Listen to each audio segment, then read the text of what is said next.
Hi, everybody. Thank you for listening to my very first podcast episode that I'm very excited to put online, and I hope there's many more to follow. I've got some very cool people lined up to talk to about various subjects. I'm going to be talking about some watershedding. I'm going to be talking about medicinal marijuana. I'm going to try to get as many different things going on as possible. I've got a couple bands lined up to come on, talk about the music industry, and have them play songs as well online, as well as mine and my wife's midwife that helped give birth to our beautiful baby daughter. We're going to talk about midwifery, the origins of which. I plan on getting some people from the Monterey Bay Aquarium, hopefully, to come on and talk about fish and the ocean and fun things like that. Anyways, so this first podcast was recorded with a mutual friend of mine, and this lady named Corie from England, who was born blind, and we were just discussing about people with disabilities. She also actually works for a university, I believe, in London, dealing with people with disabilities. So it was quite interesting to talk to her, and we touched on the subject of hallucinogens with as being a blind person, and it was a very interesting conversation. I hope you guys enjoy this. Also, too, I'm going to be hopefully starting a Kickstarter program for my podcast. It's not going to be like a huge amount of money or anything, just a few $100 just so I can upgrade some equipment, because I'm lugging around a 32 channel board right now, and it's pretty cumbersome. Plus, I'd like to get maybe some nice headphones and just make it a little bit easier portability, because I'm going to be going to all kinds of places to get these people to talk on the show, because it's people's time frames is not is going to be a little hard to get people to come to me. So anyways, again, I hope you enjoy this. It was fun for me, and I know I probably am not articulating myself well, but I'm hoping that this will in time shall pass, and I'll get better talking to people. And it's I'm a little nervous, but anyways, again, thank you. Any feedback would be much appreciated. And also too, I'm looking for, if anybody out there that listens to this, I need a good opening theme song for my podcast. So it doesn't need to be real long, 30 seconds. And if you have any suggestions or want to send me something, please do, and I will consider them. All right, thanks, guys, and I hope you enjoy this.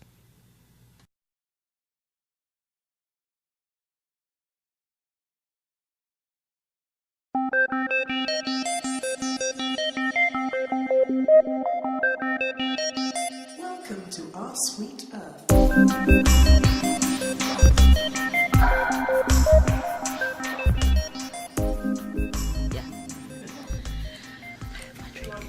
It's a noisy drink, so That's okay. that'll sound right. That's okay.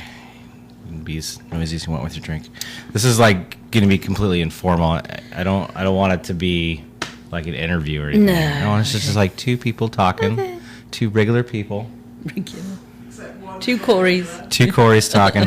Two Corie. Corie and Corie. Double Corie. This is Corie and Corie coming at you. Scary thought.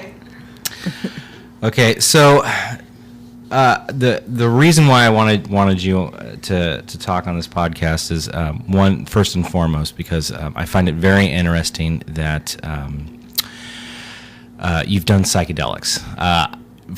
Because there's a lot of people have asked me, and I've had this discussion, being extremely stoned with various people, and the question is that what does a blind person feel with hallucinogenics? Because for people that can see, I mean, it's all about visualizations and tripping out on very, very different trippy stuff. So I'm curious. I want to know. I mean, does it heighten your hearing senses and your touch? More hearing and more kind of spatial orientation as well. So things seem closer or further away or in a different dimension than they should be. No, what do you mean by different dimension? So it kind of, so you have a sense. I have a sense as a blind person. So I guess one of the important things is that I have never been able to see. Right. I think that people who have low levels of vision, or who have been able to see for quite a while and be able to see colours and shapes and stuff would have a different experience to me. So I haven't ever seen anything that I remember. So I think, but when I walk around, I know, for example, when I'm going to bump into something, I know it's there. So it's like echolocation. So it's a sound thing. So now, when you say a sound thing, is it like the vibration from your skin, from your feet, from just? I think it's mainly from the ears, but I'm not sure. I'm not sure how it works. Okay. Yeah, because if you block up my ears, actually, I bump into everything all over the place. Oh. So I think it's mainly sound. It's very much about what it's something that you hear, the echo of obstacles. So it's harder to detect obstacles at a lower level, although you can. And sometimes you have to really concentrate. There's a guy called that I know as the clicking boy. He clicks, does this all the time. He's from somewhere in America. I'm not sure where. No. I think I've heard of this person. So that's what he uses all the time for everything. Okay. Now, I guess my feeling about him is it out of his own world as he grows up. So he's probably about 18 now, but as he comes out of his own kind of comfort zone and his family and the area that he knows, he's going to come unstuck pretty quickly, because you need to be able to hear everything around you. And this is off your topic, but it's probably quite important kind of background. No, and this is the thing that I want to touch on more, because like myself, there's a lot of people, of course, I'm excuse me, people that can see. I mean, I know that I take my sight for granted. I when I was younger, because I worked with my mother, who did the Talking Books library, and stuff, and I met a lot of blind people. So I in my youth, I used to actually close my eyes and walk around for a day, just to kind of see, and it didn't last for very much. It never lasted for a day, but I tried maneuvering in the dark to get a sense of what a blind person feels like, because most people that see don't, or I don't. Okay, first and foremost, I want to begin that I don't mean to offend if I say anything. If I say anything that's offensive, it's because of my own ignorance, and I want you to correct me if I am wrong. In doing such, I've just kind of wanted to know what a blind person goes through on a day-to-day basis. But then as I got older, I started to understand that because you're blind, your other senses are way more heightened than a normal person that has a sight. And I don't mean normal in the sense of, derogatory. Yeah, and I don't know about heightened, but I think you hear, so you will hear the same things as me, but they won't have meaning because you haven't assigned a meaning to them. Whereas I will be hearing something and learn a lot of information from that you wouldn't necessarily get, because your dominant sense is a visual sense, and you'll be taking in the information and getting it in a much more direct, obvious way. And I can derive at least some of the same meaning, but through the other senses. So going shopping, for example, often you'll go down the street, and especially if you're in an unfamiliar place, and I'll smell a pharmacy, I'll say, for example. You smell a pharmacy. Yeah, of course. You smell the drugs. That's awesome. You smell all the that's all great. The product, all the So okay, well, because I mean, I know that smell town balls. Yeah. So I mean, I know that like an aspirin, I can smell an aspirin. So is that what you're talking about? It's not quite. It's particular shops have quite a distinctive smell. Interesting. For example. So so you use, and you'll be able to smell it too, just as much as I will. So mine aren't, it's not heightened, it's not increased sense of smell, it's just that I need that to interpret pharmacy coming up. You can see it, and you'll have seen it long before I smell it. So you don't need to know that smell thing. Oh, I see what you're saying, because it's It's because it's because my vision. I'm seeing it You're the- first you before got it already. before I even have Yeah. to try to smell it. Exactly. I understand. Okay. So yeah. Whereas I wouldn't say that your senses are heightened. They're just more. You're more aware of what the meaning. You derive meaning from them in a way that you, as a person who goes in visually first, which is what happens, how humans are built. You wouldn't need to do that. So and I guess the other thing as well, sorry, I was going to say No, please. about being a blind person and kind of recreating that in the way that you described, which is quite interesting because I think a lot of people do that, particularly when they meet somebody. They might kind of walk around with their eyes closed for a little while and say, yeah, that can give you a sense of what it's like not to be able to see. But the bigger picture is really about how you are out there in the world and the way people react to you. Mm-hmm. And I guess so. I worked for a big organisation in the UK for visually impaired people for a long time. And one of the things they used to do was visual awareness, and they'd take along all these different specs, and you put them on and you'd see things in the way that a blind person with a certain sight condition might see them. So you might put on tunnel vision glasses, you might put on peripheral loss glasses, you might put on, and I was really anti that when I worked for them, because I think it's fine, you can do that, but that doesn't give you, it's not about what you can see and what you can't see. It's about how you are in your place in the world and the way people react to you and make you feel. That comes, from your family, from your friends, from everybody that you encounter, from the kind of strangers you meet on a bus who, react in a certain way and have certain assumptions about you, as we as humans always have assumptions about people. But anyway, so that I guess was the other point I wanted to make about getting that experience. I think it's possible to have some understanding of what it's like to not be able to see for a little while, walking around your house, but to be a blind person, I think it's really hard to recreate that unless you live it. Yeah, and again, it's just my own way of just trying to understand. No, exactly, and there's nothing wrong with that. Right. Definitely, there's nothing wrong with that. Your own. It's but that's what it is. It just gives you kind of a. So another question too. Okay, I mean, we're going to come back to the psychedelic thing because we got to. This is that's like a deep question. I mean, so your sense of telling where things are through your hearing. Yeah. Can you articulate, like, say you're walking down a hallway and there are certain objects in your way? Can you tell if they're like? Can you tell textile from your hearing? You can only really tell whether it's something there and roughly if it's something higher than you or at a lower level. Okay. And maybe how close it is. So if it is textile, if it is a bunch of curtains, it might feel more, the sound will change anyway because like a dampening kind of thing. Yeah, of course. So you might know that, or you might be just going into a really enclosed space of walls. It could be either, but you will know that's a much kind of more dampened sound.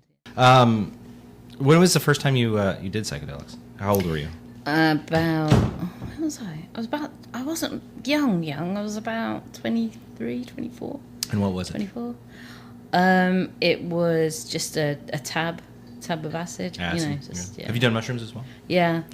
All right, so we'll discuss the two variants because people have. I've never done acid. I've only done mushrooms. Yeah, I'm not a great fan of acid, to be honest. It didn't do too much for me. Okay, see, and that makes sense because from what I was explained when it was explained to me, acid was more of a way visual thing. Yeah. You didn't get the feeling that you would get out of mushrooms. No, there was a lot of kind of sound stuff. There was a lot of kind of popping, but sounds that you are not, you don't associate with anything real. So it wasn't too trippy because it was like, I've got a bunch of weird sounds going on here. So were you like just sitting down? during the whole thing? Where was I? Oh no, I can't remember now. I think I was in a field somewhere Nice. in Wales. Usually that's where I was. Outside? Outside. Okay. And the normal sounds that were there were okay, but then you'd get these odd other kind of really kind of weird sounds like pop. I can explain as popping and sort of cracking, like something being cracked open. And how long did this last? Oh God, I don't know. Lose track of time. A couple of hours, maybe. Okay. Yeah. All right. And I was with other people who were all sighted, I have to say, and had all, done the same. And Was Melissa there? no, it's before I knew her actually. Well, let's not use her real name. Let's call her Maisie. Yeah. No, Too late. I'll edit that out. That's all good. Maisie wasn't there. Maisie wasn't there. Okay. Okay. Well, what about mushrooms? When was the first time you did mushrooms? A bit later, actually, probably about 2 years later. Same people, same crowd. Same place? First time, possibly, yeah. Another field in Wales. And how much did you have? God, I can't remember because I didn't prepare it. I think we had a whole bunch of the little dried ones, and put them in a pot like. Oh, you made tea. Made tea. Oh, okay. Yeah, I'm a big fan of the tea. I love the tea. So. Okay, can you explain that trip? So yeah, that was a bit, again, not a bit nicer. Apart from the usual kind of stomach pain and stuff, it was fine. Did you get sick off of it? No. First time you did it? No. Okay. I never did. Never off any drugs. That's probably my downfall. Keeps you coming back for it. But yeah, no. But yeah, that was nicer. That was definitely, and then that was more of a spatial than a sound thing. I think. Yeah, that was more like it changed the dimensions of. So walking around, and I think we were in a field and then back to a friend's house, and that kind of went on longer because we had lots of tea, and so we topped up. All right. So did you have? Because I know a lot of people that have had, including myself. I mean, I'm an atheist. I don't believe in God in any form. No, nor do I. But I can say that I've had some pretty strong spiritual experiences on mushrooms that have gotten me to open my mind to things that I wouldn't have thought of before. And that's just in life in general, in the way that I view things. I wouldn't say it was anything lasting from it for me, but maybe that was just, the people. So the guys I used to hang out with, that we used to do mushrooms and stuff, and only for a few years. Haven't done it for quite a long time now, but. Would you do it again if you had the opportunity? Yeah. I wouldn't worry about that. Cool. But they were pretty kind of. We were kind of hippies anyway, I suppose, and we were kind of, fairly into all sorts of things, whether we were taking drugs or not, that were quite expanding, Mm-hmm. But I don't remember anything lasting from that. I think probably at the time you think you kind of you talk about things. Actually, we had some really intense sort of conversations. Can you elaborate on what those may have been? So, they were really about, the meaning of life. And we all had little kids at the time as well. And, about them, about their futures and in a way that we wouldn't normally. I mean, you have those conversations anyway, but in more of a practical sense. But this was in more of a, I guess, a sense of, not the practical what would happen, but how they would interact with the world, and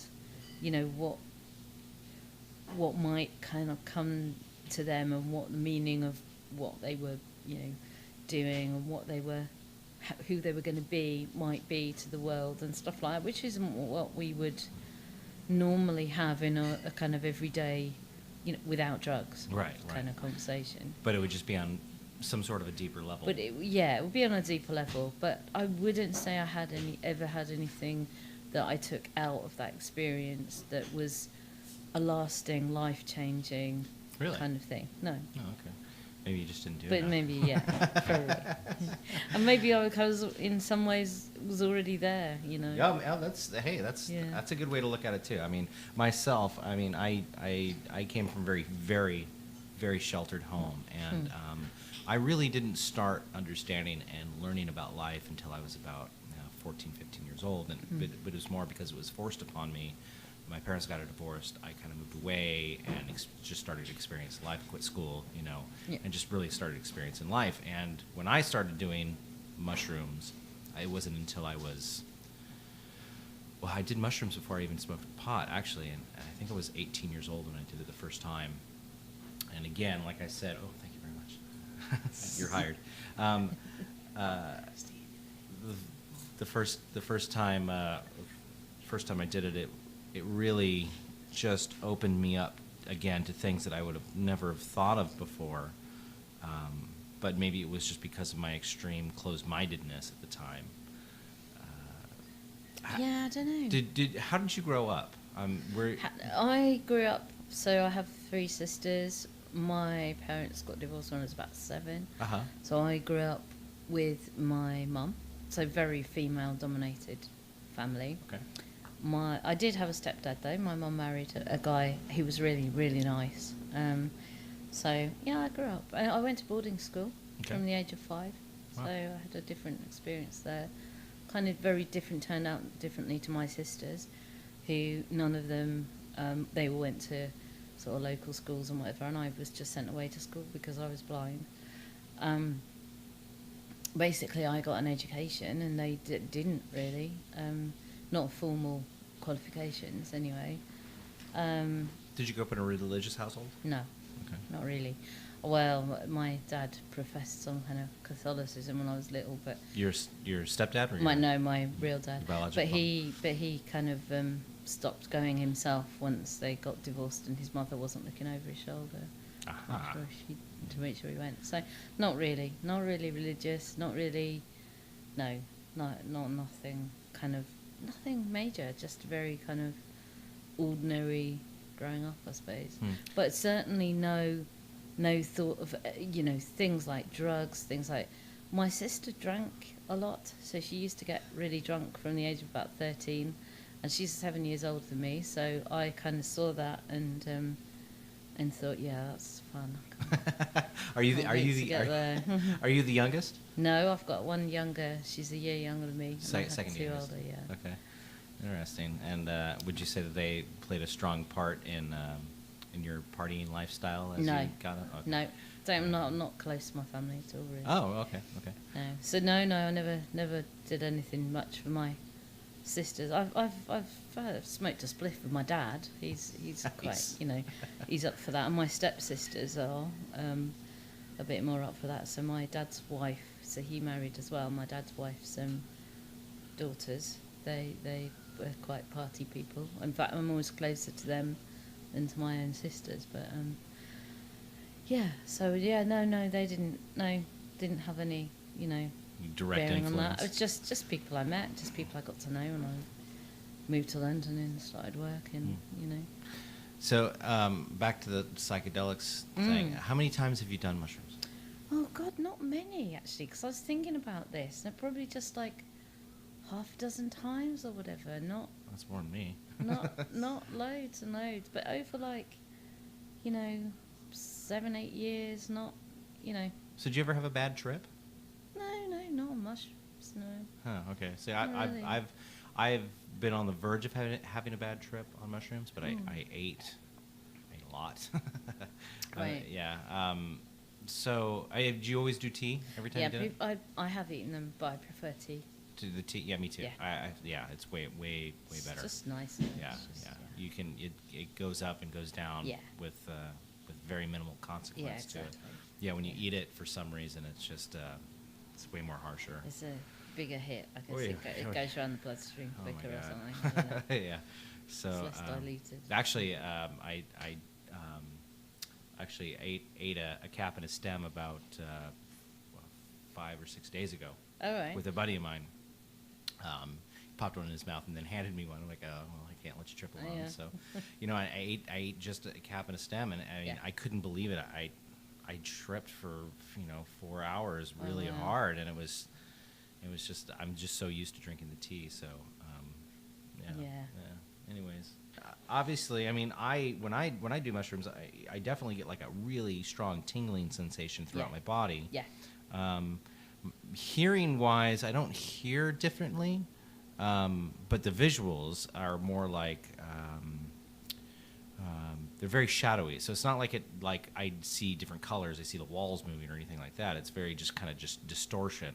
Does it affect your hearing No, differently? I don't think it does really. Okay. So it's just more of a It's- tactile feeling. Yeah, it is. It's definitely more kinesthetic, and things feel different when you touch things. Uh-huh. They feel more textured Uh-huh. than they would.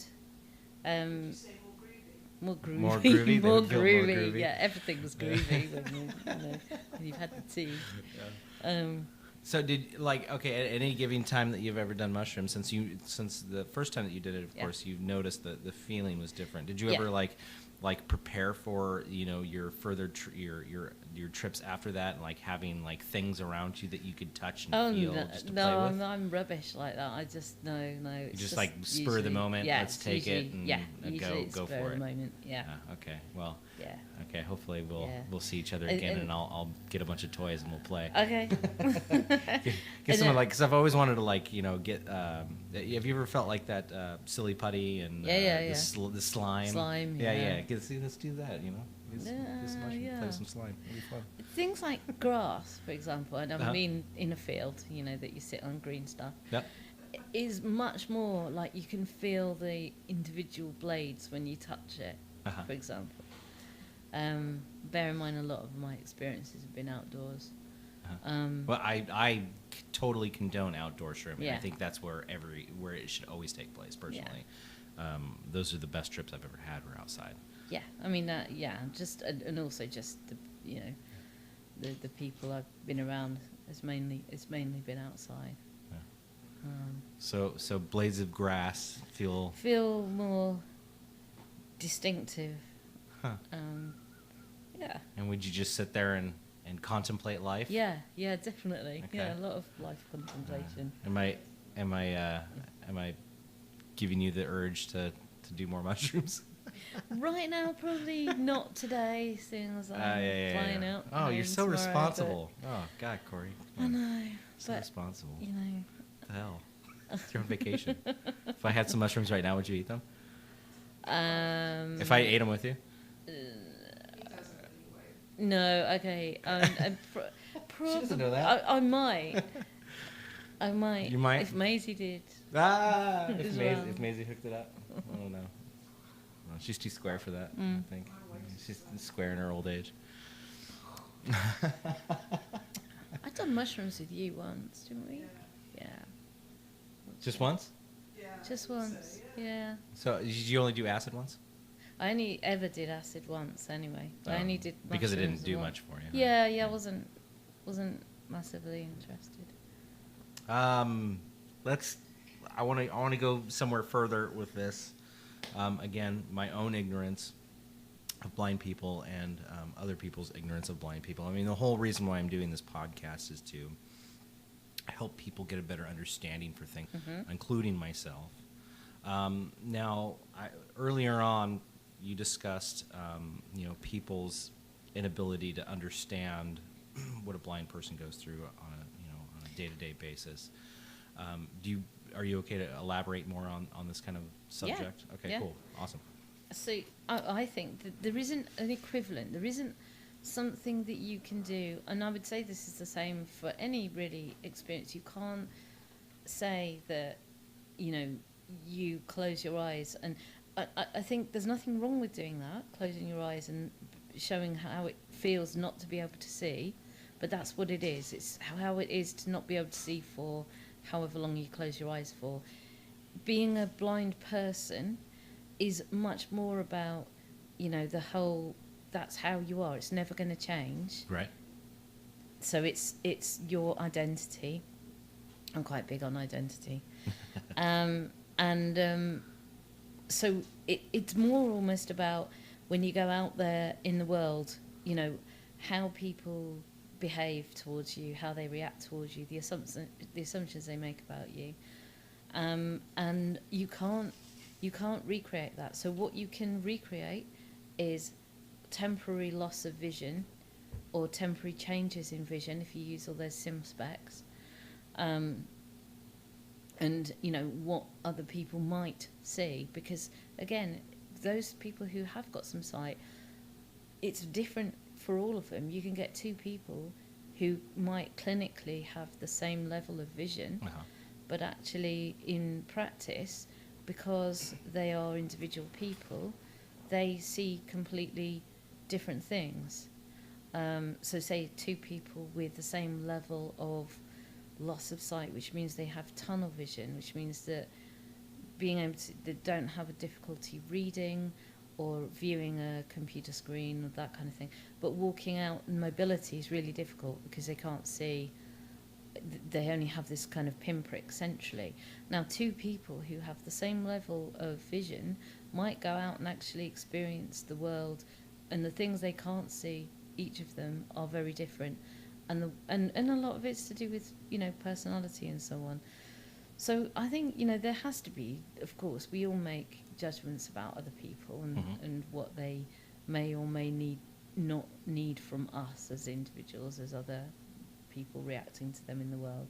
But I think people make a lot of assumptions about a blind person. And actually, I think there are cultural things. I think it would be different in London than it is in California. I think. Well, yeah, the United States as a whole is different in every state. Yeah, exactly. And so, yeah. Exactly. Well, you know, again, growing up with my mom, I spent many days after school going to the state library and where she worked for the talking books side of things. Yeah. And so I met a lot of people with visual impairments. Yeah. People that were completely blind, but you're the first person I met that was born without sight. Right. Most people that I've met either had that, which is they can't see fully, or at some point they just completely lost their vision. Yeah. And with those people, I've known a few people that would use that as an excuse for other people to feel sorry for them. I mean, again, it's, you know, it's how so being born and being totally blind without light perception and whatever is rare. I know that I've said this before with Maisie, and she's kind of going, no, it's not, because of course I know a lot of people who are in the same position. As you? As same. Me. Okay. And because we went to school together, because we gravitate towards each other some way, how or other. Oh, I'd imagine it's a small community. It's a small community. It's a small community, and it's a rare thing to be totally blind without sight, and to have been congenitally blind without any sight at all. And so for example, in the UK, of the people who are registered visually impaired, which I think is around about, it's quite a high percentage of the population. I think it's around about 17%, but I wouldn't quote me on that. Mm-hmm. But of that 17%, only about 2% have no sight at all. And of that 2%, of that 17%, this tiny, tiny fraction, the majority of those who have no sight at all, or no discernible sight at all, and were born like that, have other impairments as well. So usually brain injury, or birth injury, that kind of thing. Right. So it is, and that's right. So your experience is right, really. So I'm because of your job and what you do, I'm sure you've met a few people that do use their disability as a means to make people feel sorry for them. I mean, have you? Or am I being too Yeah, presumptuous? yes and no. I mean, I don't think it's as straightforward as that, because Okay. I think a lot of people genuinely feel that sorry for themselves, frankly. And some of I that mean, is- just people in general. I just mean people in general. Yeah. And if particularly people who become disabled or have some kind of impairment happen to them, depending on the reaction of a lot of people around them, and depending on what people are telling them they are losing, if you like, that will all have an impact. So there are a lot of people who expect to be in a position where people feel sorry for them and maybe give them things or maybe make allowances or whatever. But that's often because of their own individual personal situation. And their individuality. And as it were. other people's reaction, other people's, I grew up with a lot of blind people because I went to school, at a blind school, and so I find a lot of the other people I grew up with, if their parents didn't accept it themselves, and this happens, if their parents felt guilty or felt angry with the health service or for some reason that their child was visually impaired, then it was really hard for that child to kind of grow up and feel okay about themselves, I guess, feel that they kind of had a valid place in the world. I guess I didn't have any of that. Nobody was trying to sue anybody, everybody kind of accepted who I was for who I was, and I think that was really helpful. So I grew up in a quite balanced way. Now, when you go abroad, especially overseas, Yeah. Here in the U.S., have you been faced with people treating you differently? I find it really interesting in the US because I think people... I do too.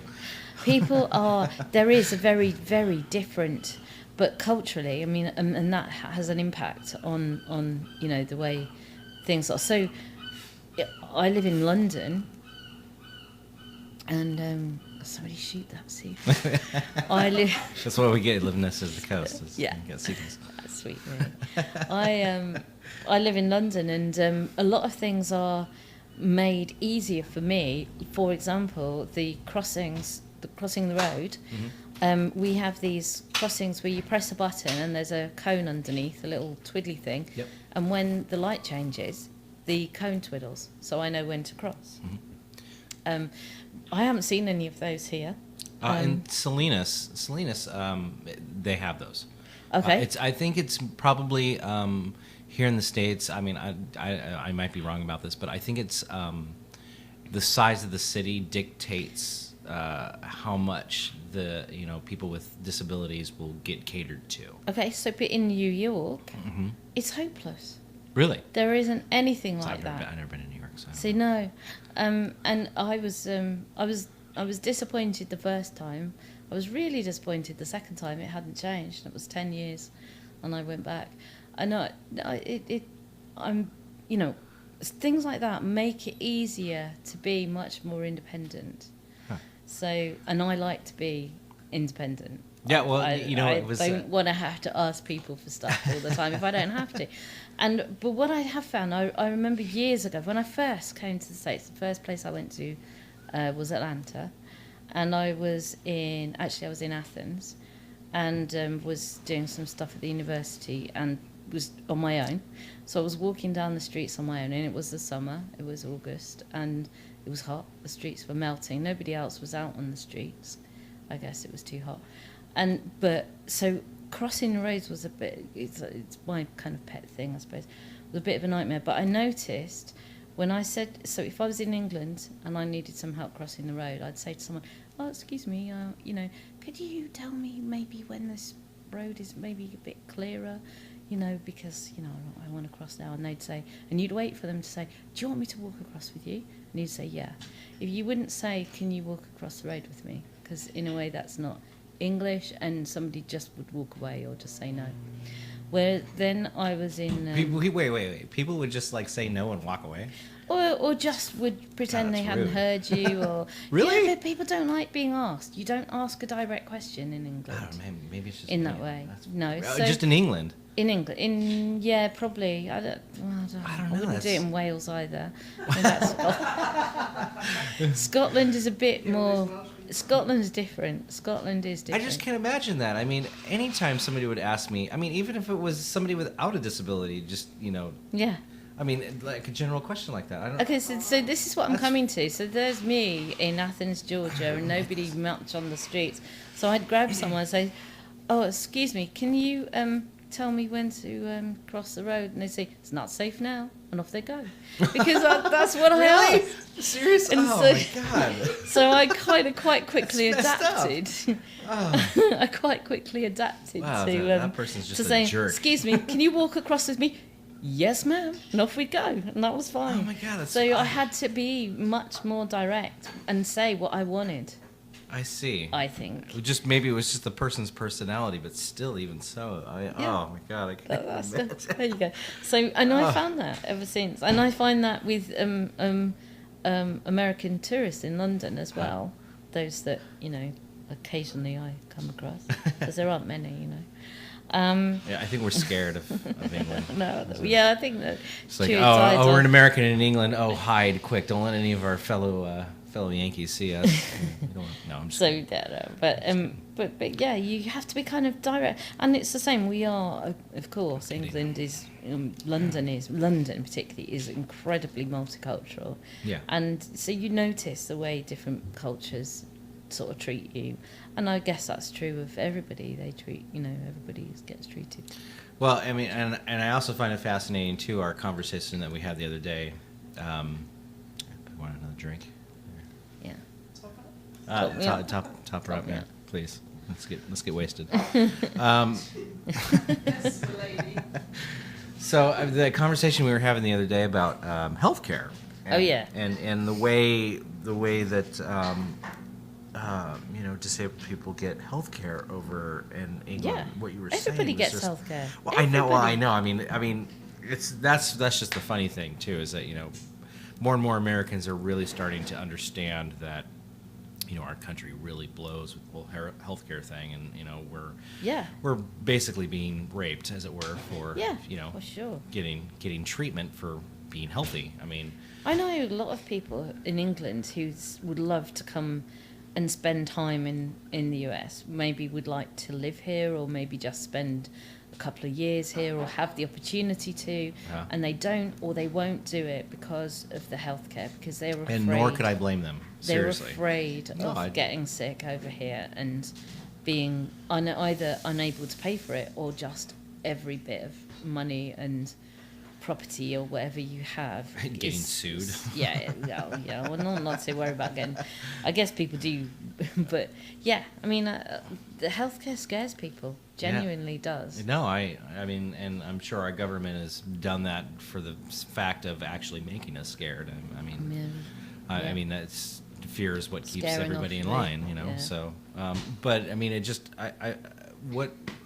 tell people how a disabled person the healthcare system over there obviously is it free for everybody in England? Yes, free. Yeah, it's free. Okay. So It's not only free. So it's free for people in the UK. It's also free for anybody in Europe who is in part of the EU. The European Union. UK is part of that, and so they also have free healthcare. So you go to your GP, you don't have to pay anything. You have to. It's a bit different. So I think you would have an assigned doctor, GP, and that would be your general practitioner, and anything you needed would have to be recommended from the GP. So if you had a back problem, you wouldn't go straight to a physiotherapist. You'd go to your GP first, and you say, "I've got a back problem. Can I have a referral for physio?" But it's all free, nevertheless. you get that referral. So, like your daughter was saying too, is that people with disabilities get free things from the? Is it from the government? Yeah, that's not the health service so much, but Okay. yes, there is a financial allowance It's like an for aid, disabled financial aid people. kind of Yeah, thing? Okay. My dad got a car. you don't. Dad yeah, got a car. Yeah, A whole You- car. Yeah, you don't have to be out of work or whatever. There is a disability benefit for people, so I get it. And that, what that does is you use it to pay for the things that you need other people to do for you. So, for example, for me, it's things like reading and responding to post if I've got to fill in a form or something like that. Uh-huh. And because, there is no legislation that says that everything should be provided in a format that you can respond to. It says, people should use accessible formats if possible, but, it's all a bit woolly and gentle. God, I you make need- it sound so nice. I need It's like bureaucracy somebody... here is like, you need to sign this in blood, and we Well, need so, custody yeah. of your firstborn child. Exactly. So you do, of course. I mean, there is a lot of red tape goes on if you apply for anything, if you rent a property, if you have a mortgage, if you do anything, take out a loan, anything like that. You need a lot of forms. You have to fill in a lot of forms. So I would pay somebody to do that out of my allowance. I would pay somebody maybe to do things for me, like mow the lawn. Mhm. I definitely don't feel safe on the end of an electric lawnmower. Nor do I. So I employ someone who feels slightly safer. That is than I money do. well spent, I'm going to say right now. And then sometimes you need, I could do a trip like this because I just sometimes do go off and do a trip on my own, but it's never as much fun as it is with someone. So you could pay for somebody to come on a trip with you if you wanted to, with that money, or whatever. It's not at the moment. You don't have to show what you're spending it on, which is amazing.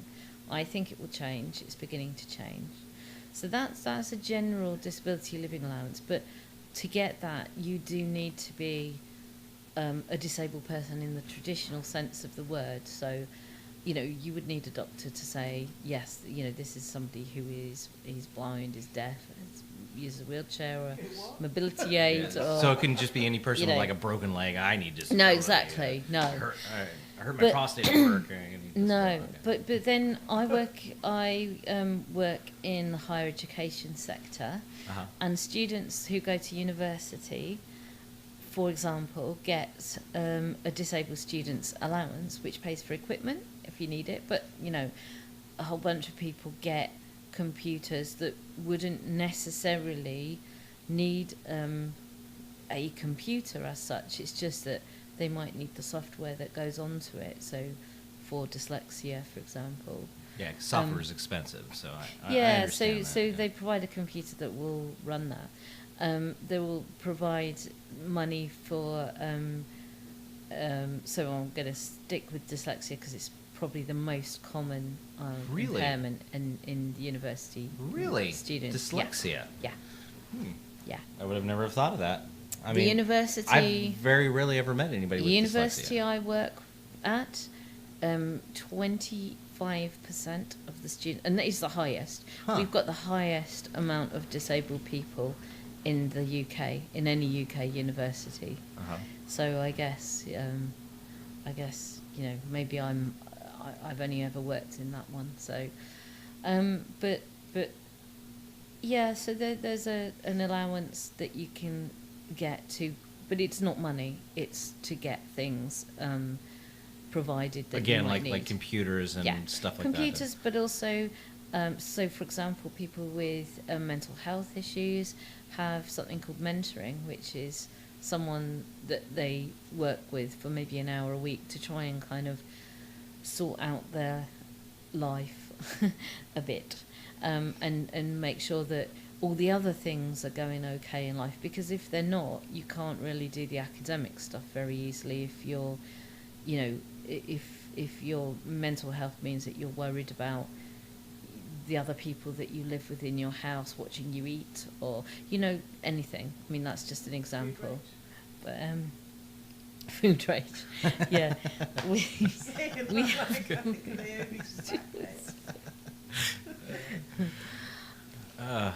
Wow, this is so yeah, so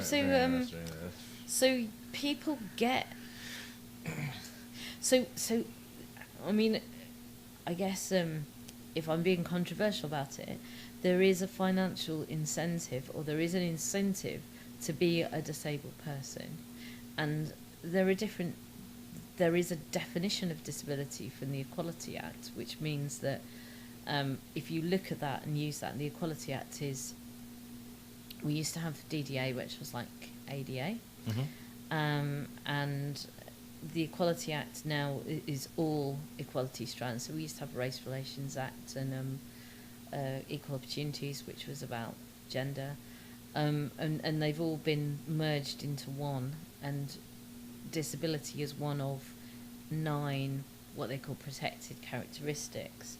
So we use the Equality Act as work, and a lot of the government provision is agreed on the basis of the meaning of the Equality Act and the definition of disability. And the definition of disability is that somebody is disabled if they have a long term, which is usually 12 months or more, impairment, illness, or disability, or, you know, something missing.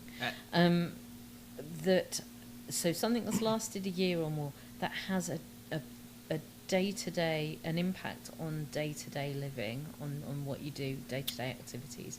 So it's really difficult, because that's such a woolly definition. Yeah, so I was going to ask, how does the government dictate who has a long-term disability? So I mean, you other use than the obvious... medical evidence is the main thing. So you know, medical for me, it's not, there's no issue there. Right, so right. Yeah. But I mean, is it a constant, like, okay, you're on disability, you need to come back every 2 or 3 months to get checked up, kind of a thing? No, some people on disability benefits, so this is the living allowance I was talking about, rather than the student one, will have to then reapply a year later. So they have to reapply yearly. In fact, I used to have to do that. And I just said, you know, this is ridiculous. I have no sight whatsoever, and that isn't going to change. Can I provide you with some evidence to show that? And they said yes. So I did. And they said, oh yeah, okay, so it's for life, or it's as long as the benefit lasts. They're trying to cut it at the moment, but that's okay. You know, that will happen. But what that means is there's a lot of people out there who have something longish term, but it's the day-to-day activity bit that's hard. How do you measure whether something has a profound impact on day-to-day activities? Yeah. You know, how do you measure that? If that's somebody with a non-specific lower back pain issue. Well, that happens here all the time. Yeah. You know, people take advantage of that and they So- run with it till, Exactly. you know. So you know, that's where sort of the problem is, really. Right. And I mean, I don't know what the answer is. So because- England has that same problem as Yeah, here, obviously. yeah, Okay. absolutely. So yeah, people just taking advantage of the system in that manner. Well, maybe, but maybe there are people. So one person with back pain, it might not affect their day-to-day living because they don't do any activities that exacerbate the back pain, or Right. you know, maybe sitting is the most comfortable position for them, and they sit all day at their job, and so it doesn't have a profound impact. But you might have somebody else who, you know, is a qualified, I don't know, engineer or something, where you need to be out and about. You might need to climb. You might need to, you know, do stuff that has an impact on your back. So it's hard. It's hard to kind of define. And yeah, there are definitely some people who take advantage. I don't think it's a huge number, but I think it's a very evident here in the States, number. I can tell you it's a huge number. Yeah, well, I think that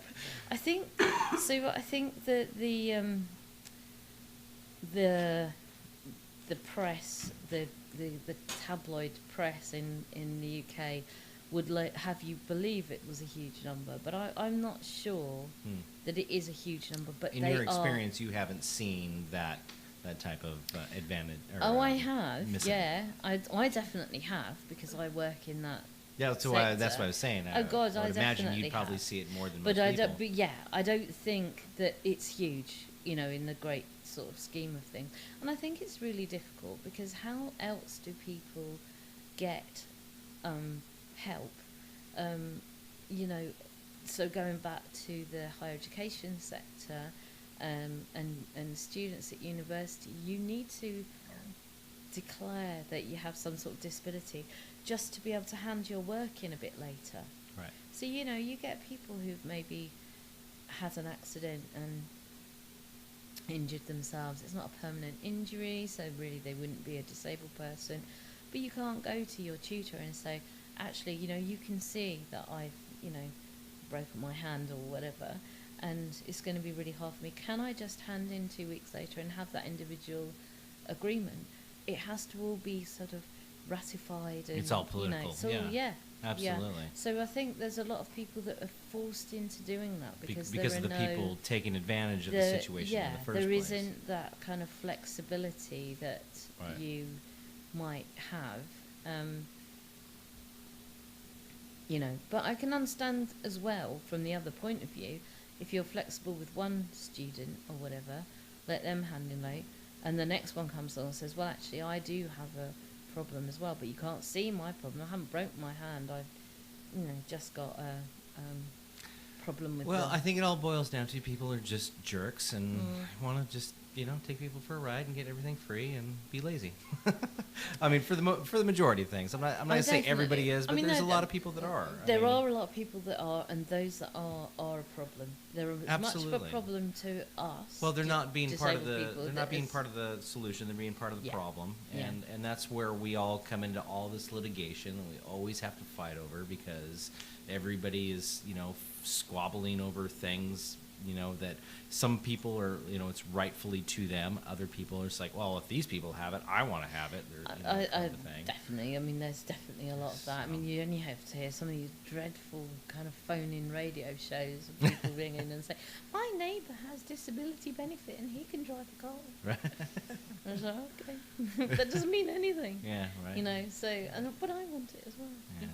Well, I mean, the thing is that just being human, we have to just keep going on what we're doing and trying to figure it out as we can, and hopefully as things progress and hopefully people become more aware of other people's feelings, and instead of being so selfish, we can all live in a coexistence form, that when people do need help for specific problems, we can give that help without other people getting jealous and because of their laziness. So it's hard because it's perceived as a privilege, not as something that is being provided in order to create a level playing field. Yeah, I've met people like that say the same exact thing too. Yeah. It's like, oh well, if they're doing it, I deserve to do it. I paid my dues. I mean, it's definitely, there's no intention to provide anybody with anything to make them in a privileged position. Okay, yeah. Well, Corie, this has been fun. I'm going to cut this off because I'm getting hungry. I'm sure you're getting hungry. We're all getting hungry. We're going to go have some fun for your last few remaining hours here in the United States. I know. Well, thank you very much, and hopefully next time you come around, if you do, or hey, even if I go to England. If you come to London, you're more than welcome. Oh God, to come visit. I'd love to come visit, and we'll sit down again and we'll talk. Yeah, fine. Thank you very much. Okay.